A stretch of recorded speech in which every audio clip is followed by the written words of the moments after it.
casos en el Hospital de la Paz. En segundo lugar, seguirá Ollana Monasterio, que trabaja en Basurto, nutricionista en Bilbao. A continuación, Jordi Gascón, neurólogo en el Hospital de Bellvitge. Y finalmente Emilio Cervera, que nos hablará del tema respiratorio, es jefe de servicio de la FE de Valencia. Sin más, empezamos. Sí, creo que sí. Perdón.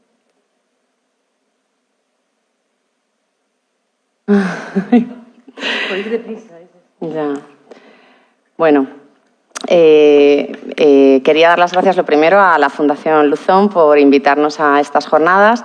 Y me alegro mucho cuando he llegado porque veo muchas caras conocidas y bueno, nos hace sentir a todos un poco en familia.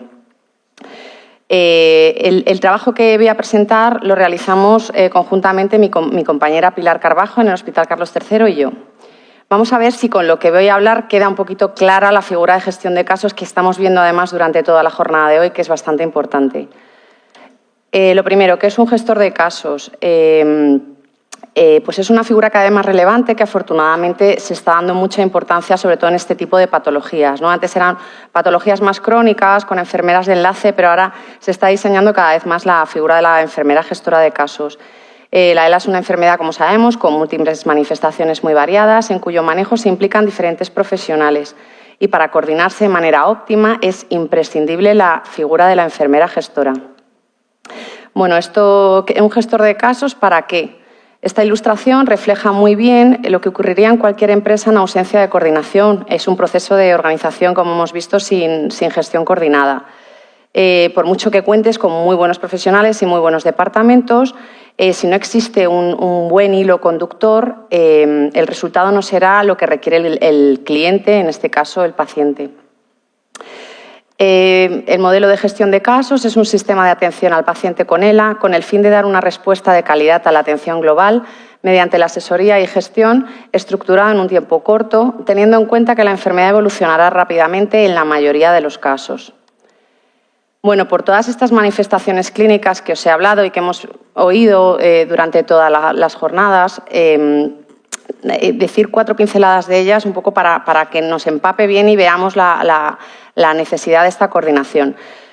Bueno, puede haber problemas respiratorios, afectación respiratoria, apareciendo disnea, ortopnea, dificultad para movilizar secreciones, que el doctor Emilio Cervera nos contará ahora en un ratito, disfagia, dificultad para deglutir, debilidad en la musculatura que interviene en la masticación y la deglución, que también nos van a hablar. Y hay que intentar desde el primer día modificar texturas, adaptarnos que el paciente se adapte un poquito, negociar con él el cambio de dieta, utilización de espesantes para líquidos, suplementación, incluso la realización de una gastrostomía endoscópica percutánea. Discapacidad, se produce una pérdida de la autonomía motora, en ocasiones muy rápida, lo que hace que pueda ser necesaria en corto espacio de tiempo, pues todo desde férulas antiequino, muletas, andadores, sillas de ruedas, adaptaciones en el hogar, adaptaciones al coche, todo esto muchas veces en un breve espacio de tiempo. La comunicación también se ve alterada en algunas ocasiones, ¿no? Apareciendo disartria, que es alteración en el habla, necesitando una atención logopédica temprana para las distintas praxias y intentar adiestrar al paciente en sistemas alternativos de comunicación, importantísimos. Todo esto también se ve afectado también en las relaciones sociales, que al final el paciente, lo que hemos hablado, ¿no? Se queda, muchas veces hay pacientes que no salen del domicilio desde que empieza realmente a ser una discapacidad importante. Viéndose afectadas, por supuesto, por el aumento de la discapacidad, disminución de recursos económicos, las barreras arquitectónicas que hay fuera, impacto emocional desde el día 1 para él, para la familia y para todo el entorno. Aparece angustia, miedo, depresión, incertidumbre, insomnio, un montón de síntomas, ¿no? Y igual, necesaria el apoyo, la intervención psicológica desde el inicio de la enfermedad. También afecta muchísimo el ámbito familiar, el cambio del rol de propio paciente, muchas veces tienen hijos menores a su cargo, pérdidas de empleo, lo que bueno, pues, descabala en muy poquito tiempo todo el entorno, toda la familia y todo el núcleo. Los cuidados, como hemos dicho, son cambiantes y permanentes en todo el proceso de enfermedad. La progresión en ocasiones es rápida, ¿no? Y tenemos que hacer que la intervención sea rápida. Las funciones de la enfermedad gestora de casos. Bueno, la que más me gusta a mí es lo de la acogida y la accesibilidad, que yo creo que es lo que nos diferencia un poco del resto de profesionales. El paciente, cuando quiere venir a nuestra unidad, vienen de Madrid, de fuera de Madrid. La primera llamada telefónica suele ser o del paciente o de la propia familia, ¿no? Con un alto grado de desesperanza, de angustia, con un diagnóstico que se han quedado helados. Y entonces, bueno, ya en esa primera llamada ya explicamos al paciente un poco toda la burocracia que tiene que hacer y el tema administrativo y tal que vayan empezando a realizar. En ese momento ya el vínculo, que yo creo que es la palabra más importante, el vínculo ya se genera desde esa llamada. Ya hacemos seguimiento a ese paciente incluso sin haberlo filiado en el hospital. Una vez que el paciente ya se filia en el hospital, que por cierto es muy difícil en muchas ocasiones, incluso estando en la misma comunidad autónoma, o sea, son tiempos de espera brutales y todo es administrativo la mayoría de veces. Desde ese primer contacto, el paciente, en cuanto ya le filiamos, le llamamos, le damos la noticia, intentamos consensuar con él la hora, si viene fuera de Madrid, se va a quedar a dormir, intentamos siempre que no haya rigidez en los horarios. Se le cita con neurólogo, psicólogo y enfermera en la primera visita. El primer contacto, la primera persona que recibe al paciente es en nuestra consulta, en la consulta de Pilar o en la mía.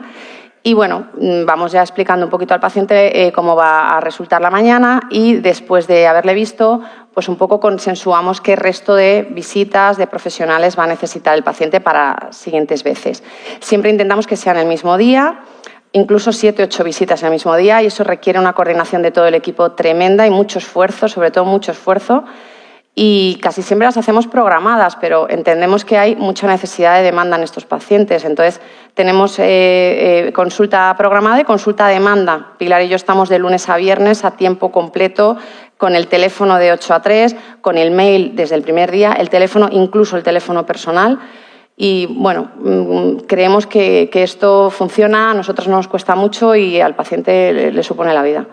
Realizamos una valoración de enfermería, por supuesto, con un plan de cuidados individualizado y personalizado que se irá modificando a medida que aparecen nuevas necesidades. Todo ello con el objetivo de prevenir complicaciones y realizar actividades preventivas, procedimientos de enfermería, curas, revisión de gastrostomía. O sea, todo lo intentamos hacer nosotros para que también intentemos evitarles un traslado a un centro de salud a otro profesional. Todo lo que podamos hacer se lo hacemos nosotras allí. Por supuesto, la optimización de recursos, facilitar los recursos existentes de manera eficiente y sostenible, tanto humanos como materiales, y evitar duplicidades y solventar carencias. La autonomía del paciente, algo importantísimo, promover el autocuidado y la independencia del paciente dentro de lo que se pueda, ¿no? Desde el inicio tenemos que intentar integrar a la familia, es una parte fundamental, y hay que tratarla durante todo el proceso de enfermedad, con apoyo educativo, educación sanitaria y adiestramiento en todas las técnicas y todos los cuidados que el paciente va a requerir, al cuidador formal o cuidador informal. Por supuesto, evaluar y reevaluar el aprendizaje dado y dar continuidad a esos cuidados. La parte de la gestión, pues bueno, realización de informes de enfermería, bases de datos, las citaciones que he hablado antes, los registros. Investigación, participamos en todo lo que realizamos en la unidad desde siempre, pues investigación clínica básica, ensayos clínicos. Tenemos alumnos de grado de cuarto de enfermería y también han venido a rotar varias enfermeras gestoras de casos de otras comunidades autónomas y nosotros encantados, o incluso compañeras de equipos de soporte de atención domiciliaria o de atención primaria.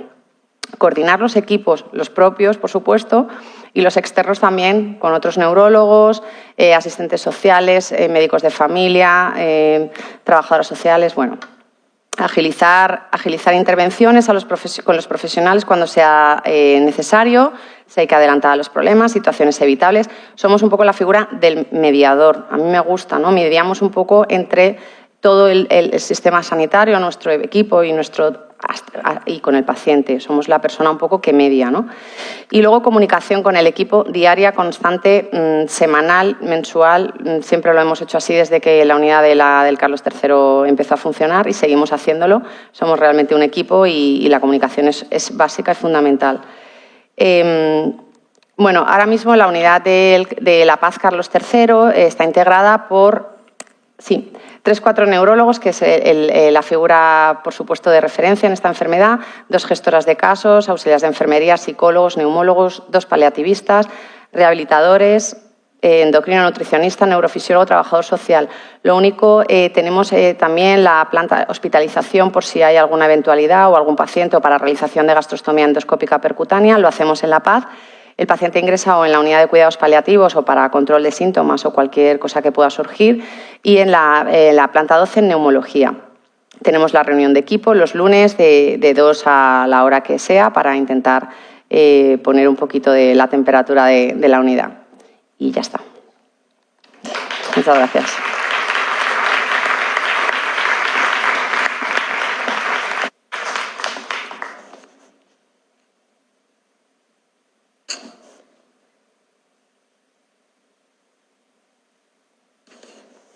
Bueno, no sé.